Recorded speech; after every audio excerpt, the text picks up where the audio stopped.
Merhaba sevgili yengeçler. Şubat ayına hoş geldiniz. Bolluğu, bereketi, neşesiyle sizleri bulsun. Evet, Şubat ayı biraz zorlu bir ay demiştik. Hazırlıklı olalım. Güneş tutulması etkileri var ve önemli Merkür geçişi, Uranüs retrosunun bitişi gibi etkiler içinde olacak ve tabii ki sizler için tam 2-8 aksında çalışacak. Yani para aksları, finans aksları, işte somut değerler, gerçekçi değerler, mal, mülk gibi konular. Evet, hemen 2 Şubat'ta sevgili yengeçler Aslan Dolunay'ıyla başlıyoruz. 01.09'da sabah saatlerinde gerçekleşecek ve Berat kandilimiz, hayırlı kandiller olsun şimdiden. Yürekli Aslan'ın yanlış yerlerde çıkışlarına dikkat diyor. Siz sevgili yengeçler ve yükselen yengeçler için tam ikinci evinizde olacak. Yani para konularınız demiştik, yani malınız, mülkünüz, değerlendirmek, parayla ilgili eşyalarınız, belki özdeğer kişisel gelişiminiz de dahil olmak üzere burada hareket edecek. Burada ifadesini yükseltecek, paranızı arttırmak, kendinizi geliştirmek, yaratıcı işlerde olmak, para ve finans anlamında ve harcamalarla ilgili geçmiş dönem bir takım harcamalarınız varsa bunları düzenleyemeye çalışacak bir aslan dolunayı. Burada alacaklarınız, verecekleriniz, bu anlamda paranızın yenilenmesi, eşinizin parası, dışarıdan gelen paranız, bunlarla ilgili önemli geçişler, dönüşümler, hızlı gelişmeler olabileceğini gösteren bir aslan dolunayı. Aslan dolunayı sevgili yengeçler önemli. Çünkü kova ve aslan aksında olacağız bu yıl.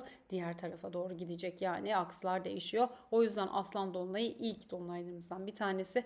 Burada bize neyi netleştirmemiz, neyi artık görmemiz gerekiyorsa ilkin bize bunu gösteriyor olacak. Yani sizin için para konularınız. Yine özdeğer ve kişisel gelişim. Banka, yatırımlar, krediler tam karşıt evinde bir kova stelyumu oluşmaya başlıyor. Zaten güneş tutulması etkilerine girmiş olacağız.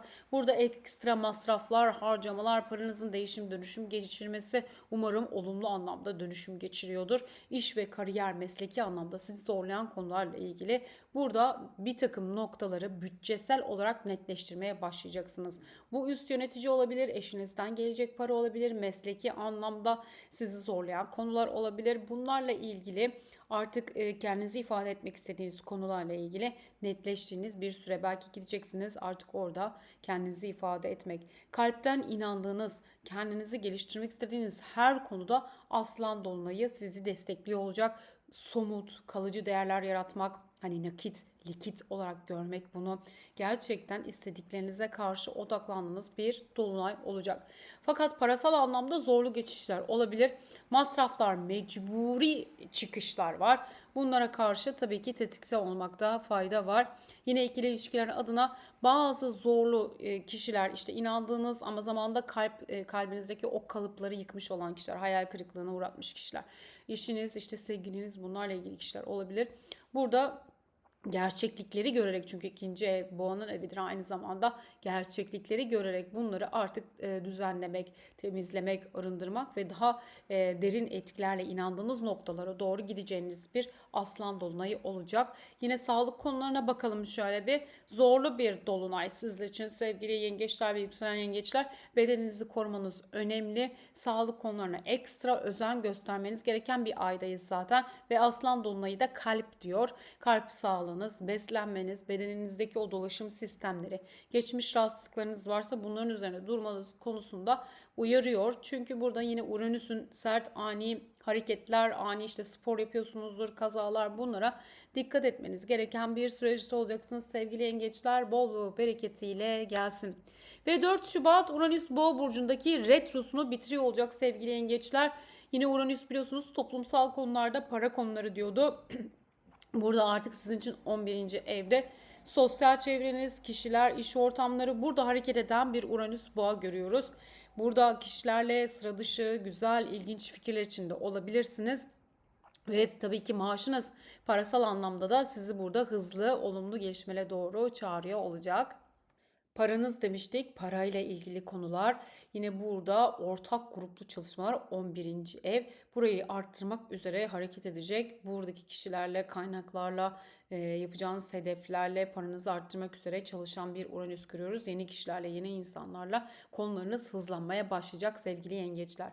Ve 7 Şubat Merkür Balık burcuna geçiyor. 10 Şubat Venüs Balık burcuna geçiyor. Balık burcunda 9. evinizde burada bir etki vermeye başlayacaklar. Özellikle burada tabii ki seminerler, yeni eğitimler, yeni yolculuklar, uzak planlarınız, uzak akrabalarınız, görüşmediğiniz kişiler, bunlarla yan yana gelebilirsiniz. Çok güzel yeni eğitimlere girebilirsiniz. Eğitim süreçleriniz tamamlanabilir.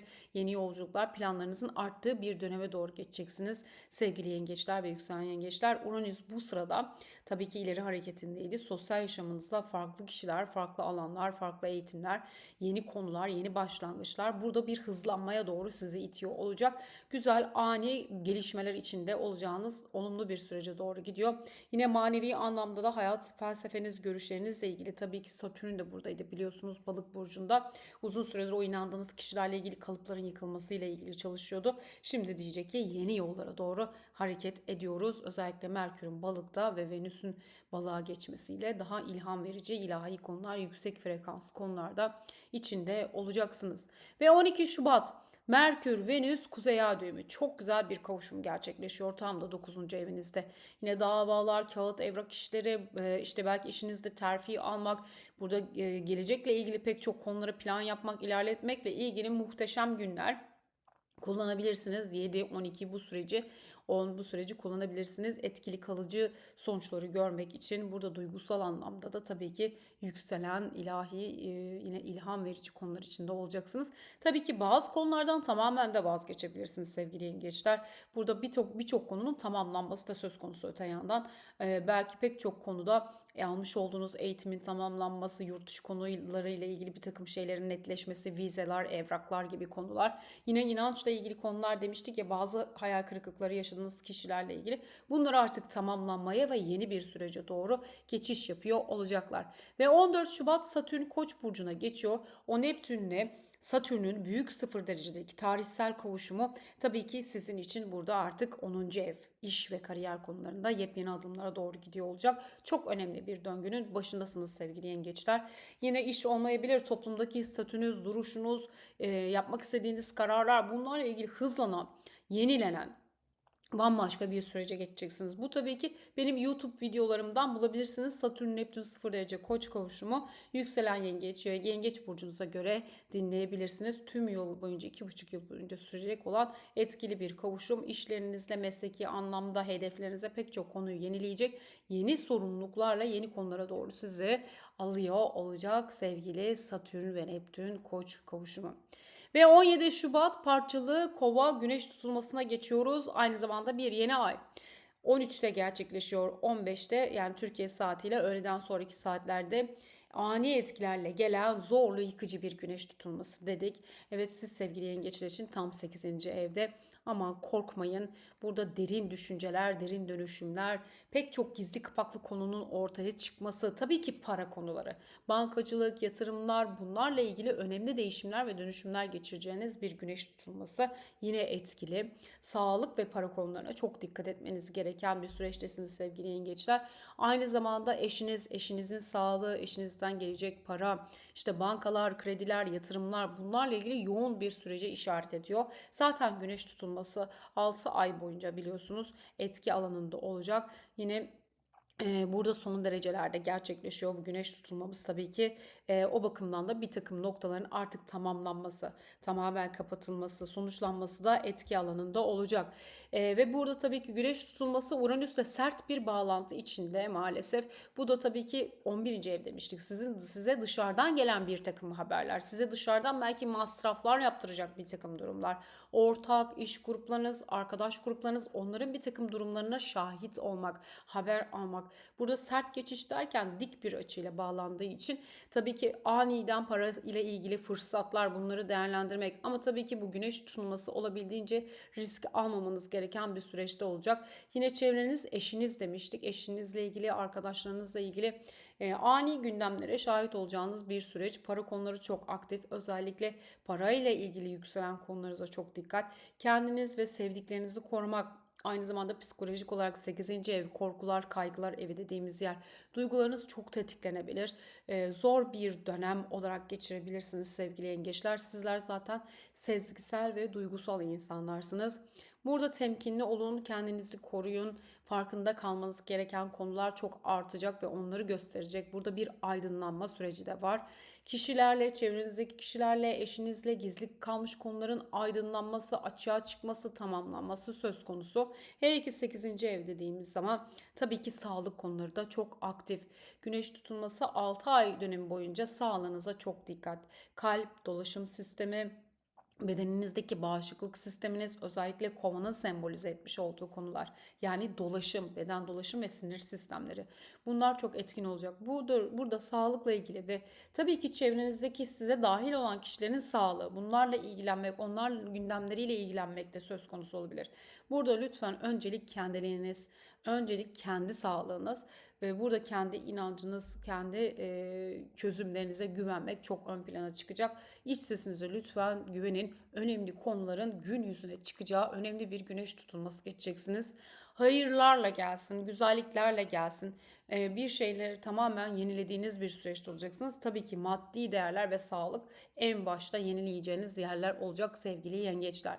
Ve 18 Şubat Güneş Balık burcuna geçiyor. 18 Şubat'la beraber bir ferahlama var. Venüs Kuzey Ay düğümüyle beraber kavuşuyor. 9. ev. İlahi, ilham verici, üretken yeni konular, yeni düşünceler içinde olacaksınız. İç sesinize güvendiğiniz ve burada manevi inancınızın çok yükseldiği bir dönem. Zaten 19 Şubat Ramazan ayının başlangıcına giriyor olacağız. Gerçekten çok manidar ve yoğun duygular içinde olacaksınız sevgili yengeçler. Burada hani neyi dönüştüreceksiniz o para ve sağlıkla çok güzel noktalardan sonrasında bir ferahlama sürecine doğru gidiyorsunuz. Ve 22 Şubat Pazar, 23 Şubat özellikle pazartesi çok güzel, çok verimli günler. En şanslı günler. Bu günleri kullanın. Ay boğaya geçecek. Venüs özellikle Jüpiter'le üçgen yapmaya başlayacak. Güneş Fomalhaut'ta kavuşuyor. Burada mistik, ruhani, uyanış, baş melek Cebrail de sembolize ediyor. Vizyoner, ilham verici. Hani o konular neler ortaya çıkıyorsa orada onların üstesinden gelmeye başladığınız bir sürece doğru gidiyor olacaksınız. Sizin için 9. ev, Jüpiter 1. ev. Çok güzel. Hem manevi yönden hem inandığınız her konuyu geliştireceğim diyen bir yerde. Yolculuklar, eğitimler, uzakta yapacağınız görüşmeler, kişilerle ilgili görüşmeler, elinize attığınız konuyu geliştirmek için çok olumlu çalışacak günler. Bu günleri kullanabilirsiniz. Ve 26 Şubat'a geldik. Merkür retrosuna geldik. Merkür balıkta retro yapmaya başlıyor. Tam 9. evinizde. O geçmiş planlar, programlar, eğitimlerle ilgili yarım kalmış projeler, onların hepsini çıkartacak burada Merkür. Ve tabii ki burada yanlış çıkışlar, manipülatif etkiler, yanlış kişilerle yanlış konuşmalar içinde olmaya da çok açık bir yerde olacak. Bu sürece dikkat. 20 Mart'a kadar gidiyor olacak sevgili yengeçler ve yükselen yengeçler. Ve ayın son 2 günü çok zorlu gerçekten. Ve 27 Şubat'ta da en zor günlerinden bir tanesi. Mars 8. evinizde Kova'da ilerliyordu ve Uranüs'te burada kare yapmaya başlayacaklar 11. evden. Dışarıdan gelecek parasal sıkıntılar, ani ödemeler, bankacılık işlemleri, krediler, bunlarla ilgili bir takım ani durumlar cereyan edebilir. Ani masraflara çok dikkat. Aynı zamanda sağlık ve eşinizin sağlığı, etrafınızdaki kişilerin sağlığı, ötelediğiniz konular varsa bu süreçte biraz zorlu bir yerden geçecek. Lütfen hani endişeye ve kaygıya mahal vermek istemiyorum ama farkında kalalım. Bu süreçte gezegen kombinasyonu bu noktalarınızda hareket ediyor olacak. Tekikte kalmayı ve farkında olmayı unutmayın sevgili yengeçler. Beni izlediğiniz için çok çok teşekkür ediyorum. Güzel bir ay olsun. Size bolluğu, bereketi, bol paralarıyla gelsin. O yenilenen konular sizlere fırsatlarla geliyor olsun. Ayın güzel günlerinden bahsettik, en iyi günlerinden bahsettik. O günleri kullanmakta fayda var. Beni izlediğiniz için çok çok teşekkür ediyorum. Sevgi ve selamlarımla.